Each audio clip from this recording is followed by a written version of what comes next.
भारत में सिर्फ 4 लोग होते हैं जिनकी एक आवाज पर देश की धार्मिक दिशा बदल सकती है। लेकिन क्या आपने कभी सोचा है शंकराचार्य बनते कैसे हैं? क्या कोई भी व्यक्ति, किसी भी जाति का व्यक्ति शंकराचार्य बन सकता है? क्या इसके लिए राजनीति होती है? और सबसे बड़ा सवाल, क्या आज के समय में शंकराचार्य बनना आसान है या लगभग नामुमकिन? आज हम इस वीडियो में शंकराचार्य बनने का वह सब रहस्य बताएंगे जो ज्यादातर लोग नहीं जानते। तो दोस्तों, वीडियो को अंत तक जरूर देखिएगा क्योंकि आखिरी सच आपको चौंका देगी।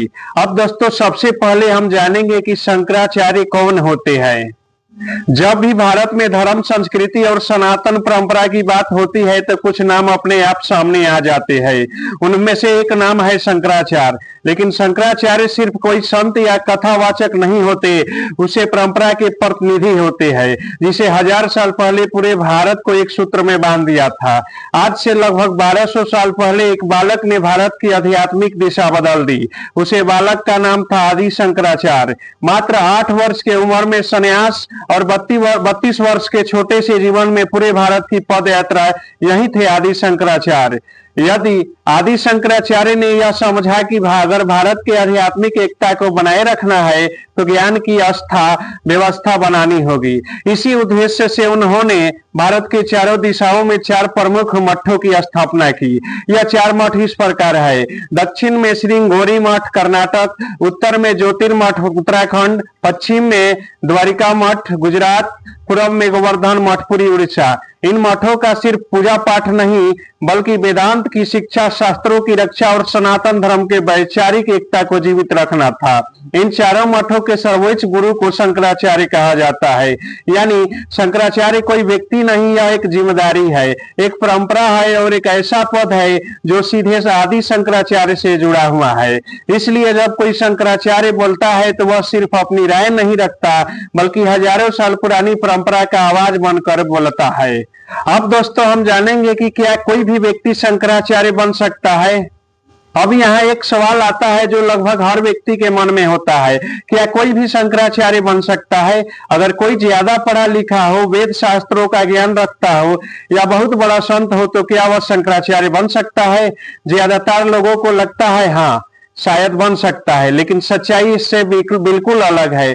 शंकराचार्य बनना सिर्फ ज्ञान का विषय नहीं है, यह परंपरा, नियम और त्याग का विषय है। शंकराचार्य पद किसी सरकार की नियुक्ति नहीं है, न ही कोई चुनाव होता है, न ही कोई आवेदन फार्म भरा जाता है।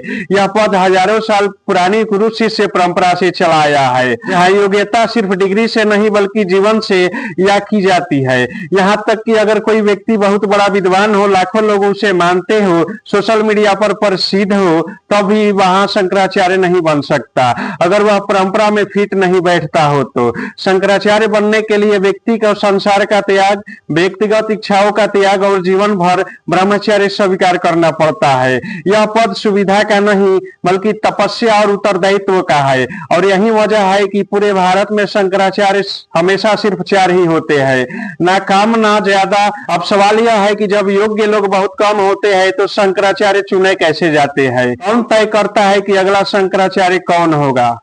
अब दोस्तों, हम जानेंगे कि शंकराचार्य बनने की योग्यता। अब तक तो आप समझ चुके हैं कि शंकराचार्य बनना किसी एक दिन का निर्णय नहीं होता है, यह पूरा जीवन तैयार करने की प्रक्रिया होती है।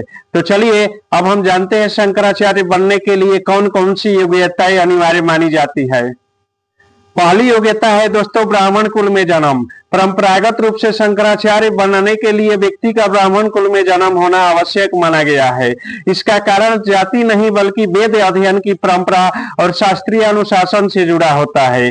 दूसरा योग्यता है दोस्तों, बाल ब्रह्मचारी और सन्यासी।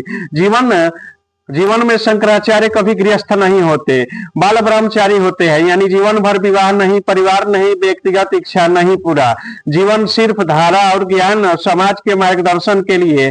तीसरा योग्यता है दोस्तों, गहन ज्ञान और शंकराचार्य। उन्हें चारों वेद, उपनिषद, भागवत गीता, ब्रह्म सूत्र का गहरा और तर्क संगत ज्ञान होना चाहिए, इतना कि कोई शस्त्र पूछे तो वे बिना रुके उत्तर दे सके। चौथा योग्यता है गुरु की स्वीकृति। लेकिन इन सब योग्यताओं के बाद भी एक चीज सबसे महत्वपूर्ण होती है, गुरु की स्वीकृति। शंकराचार्य खुद अपने उत्तराधिकारी का चयन करते हैं। अगर गुरु ने हाँ नहीं कहा तो सारी योग्यताएं भी अधूरी रह जाती है।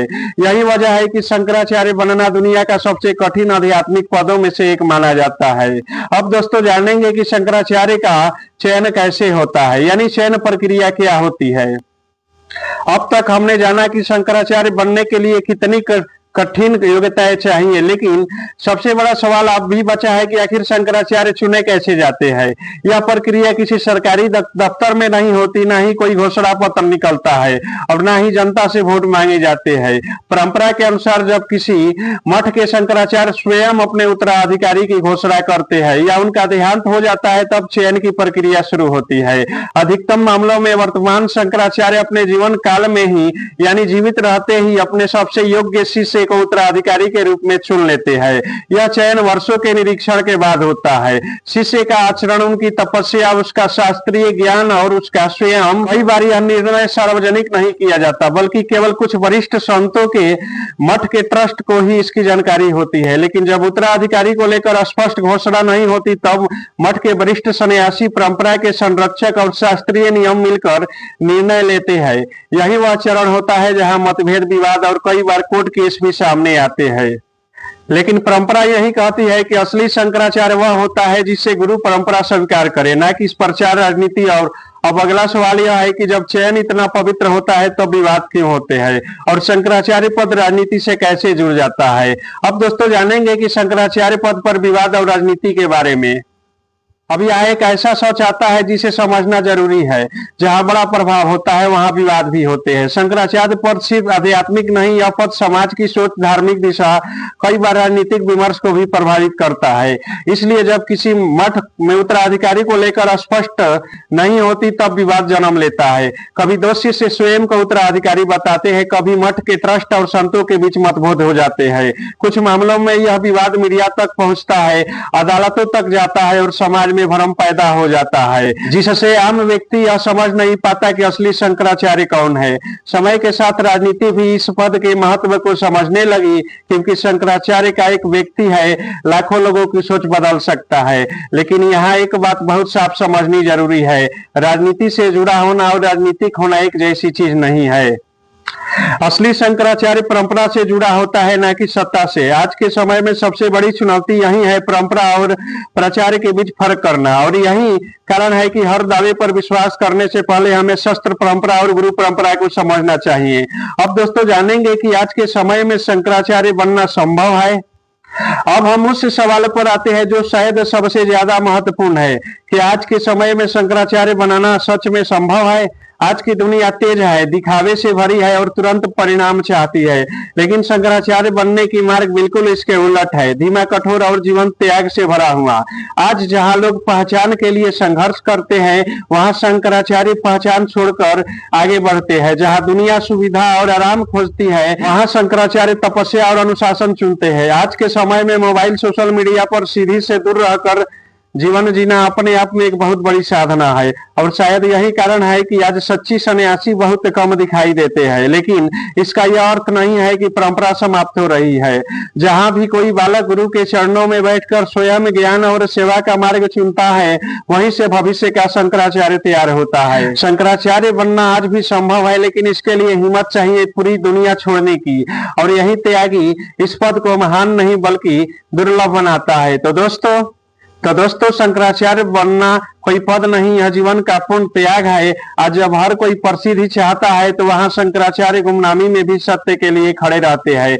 तथा आपको यह वीडियो ज्ञानवर्धक लगा हो तो लाइक करें, चैनल को सब्सक्राइब करें, ताकि ऐसे और गहरी विषय अब तक पहुंचते रहे। तब तक के लिए नमस्कार।